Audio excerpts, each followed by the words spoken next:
Vamos falar um pouquinho sobre a questão dessa prostituição, como é que a gente está falando de governo, nós estamos falando de culto a deuses, esses deuses dessas outras nações, ou seja, como é que é essa relação e que Deus está tão aborrecido, ou como é que se processa? Vamos lá, capítulo 2, a gente já viu que está sendo exemplificado através dos filhos o quanto Deus está aborrecido com essa situação. Mas na prática, aqui no capítulo 2, versículo 8, diz assim a profecia: ela não reconheceu que fui eu que lhe dei o trigo, o vinho, o azeite, fui eu que lhe multipliquei a prata e o ouro que eles usaram para Baal. Cara, então aqui nós estamos falando exatamente, esse é o Deus, que é o Deus cananeu, que está sendo, vamos dizer assim, restaurado no culto a Israel por causa de uma aliança com a Síria. Não restaurado, na realidade ele nunca deixou de ser cultuado ali. Vamos lá, teve momentos que ficou mais apagadinho, né? Nós temos aí o caso de Elias e tudo mais, mas volta, isso sempre ressurge. Sim, no caso de Elias, ele teve que matar os 400 profetas. Exatamente. De Baal ali, né? Mas vamos dizer assim, a nação, ela, né? Elias mata os profetas e a nação, ela, não, nós queremos servir ao Senhor. Só que passado um pouco tempo nós estamos de novo com um novo reinado, com nova forma de fazer alianças e novamente Baal. Para quem não conhece, gente, Baal, ele é o deus da natureza, do clima, da fertilidade do solo, né? Ou seja, da terra. Ou seja, você faz uma prestação de culto a esse deus para quê? Para ter colheita. Ou seja, prosperidade, tá? Aqui uma mensagem muito importante, gente. Quem corre atrás de prosperidade, não Deus que pode nos abençoar e queira colocar que Deus nesse lugar, ou seja, o mais importante é a bênção. Aqui a gente já começa a perceber na linguagem dos profetas o quanto isso afeta o relacionamento nosso com Deus, que a gente não percebe quanto vai se distanciando. E nesse versículo que você leu, Deus falou que ele deu o trigo, o vinho novo, o azeite, a prata e o ouro, e eles entregaram tudo para Baal. Eles estão reconhecendo Baal como Deus que deu tudo isso para eles. E é como algumas pessoas, né, que Deus abençoa e eles acham que eles conseguiram tudo por mérito próprio. Não é que a gente está dizendo que não tem que haver esforço da nossa parte, né? Porque quem não trabalha, Paulo disse, não coma.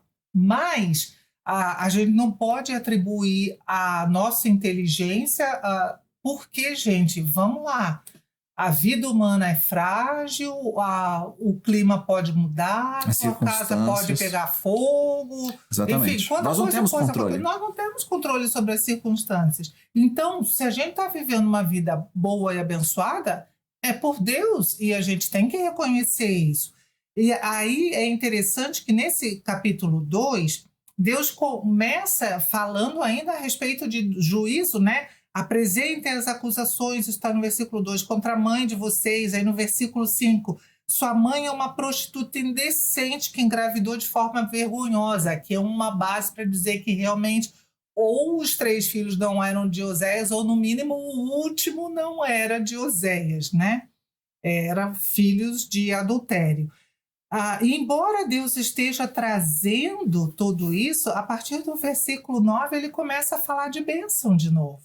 Isso. Né? Portanto, farei com que no devido tempo ela devolva o meu trigo, o meu vinho, tirarei dela a minha lã, meu linho, que deveriam cobrir a sua nudez. Na realidade, aqui ainda, desculpa, ainda está falando de juízo, né? Isso. Então ele vai tomar de volta tudo isso.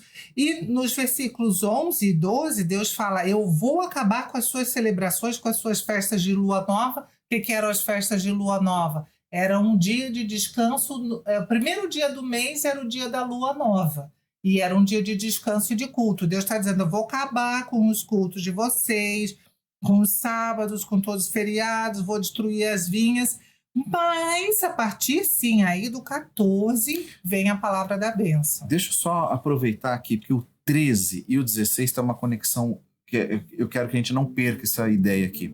Capítulo 2, versículo 13, Diz assim: eu a castigarei pelos dias dos Balaíns, nos quais lhes queimou incenso e se enfeitou com seus pendentes e com suas joias, e andou atrás dos seus amantes, mas de mim se esqueceu, diz o Senhor. Então, olha aqui, falamos de Baal no versículo 8, falamos de Balaíns, que aqui é um plural, né? 8 ou 13? 13, Perdão, né? 13, né?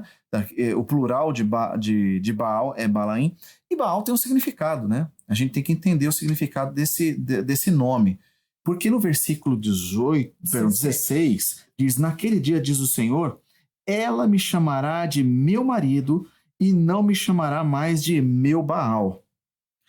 Então, de meu senhor, é o que está escrito na sua versão, né? O teu está escrito meu Baal, exatamente. Ah, interessante isso. Então. É porque a palavra Baal, ela era usada entre maridos e mulheres também. Sim. Então, vamos supor, nós dois somos casados, então eu te chamaria de meu Baal, meu senhor. Meu senhor, meu marido. Gente, era coisa da época, tá? Agora, aqui no versículo 16 está dizendo que ela vai me chamar de meu marido, que é meu meu homem. Isso. Né? Essa é a ideia. É um trocadilho. Você Exatamente. vai deixar de me confundir com esse outro senhor que você arrumou aí para você. Porque, inclusive, esse nome aqui, né? Meu Baal, Baali, ele tem uma conotação, meio que um apelido que o próprio povo já estava colocando para Yahvé. Eles deveriam chamá-lo de Adonai e estavam chamando de Baal. De Baal. E Baali, né? Que tem um som parecido, tá? A gente tem que ficar atento a isso daqui. Por quê?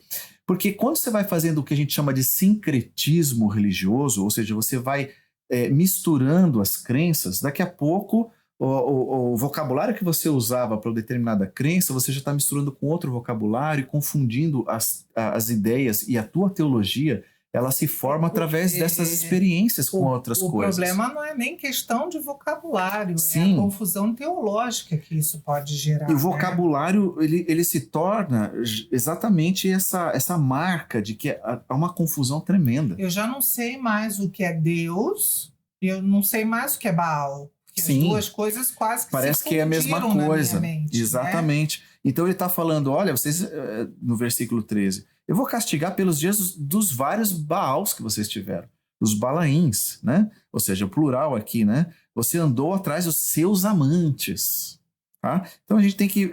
Como Gomer com Oséias, né? Que teve filhos resultados de adultério. Israel tinha feito a mesma coisa com o Senhor.